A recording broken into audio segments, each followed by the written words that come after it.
Sebab tu kalau awak diuji, awak kena ingat sedikit sangat ujian ini, orang lain lebih berat. InsyaAllah awak akan sentiasa pandang baik apa yang Allah uji. Okey. Kita nak dapat sangka baik lagu mana, lepas tu kita kena latih. Allah ini, dia beri kita macam-macam.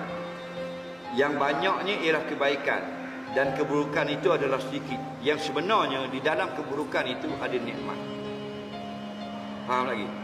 Bagi kita tengok benda yang tidak baik, tapi dalam tak baik tu ada kebaikan.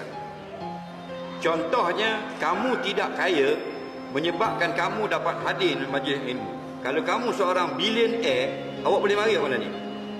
Itu nampak lagi. Contoh. Okey, kalau Allah beri kaya sangat kita ni, tak datang mana ni? Faham lagi contoh. Okey? Jadi Allah uji kita supaya kita lebih kuat dan dekat dengan dia. Sebab tu dunia ini kalau awak nak expect nak dapat yang terbaik, kamu tak akan jumpa.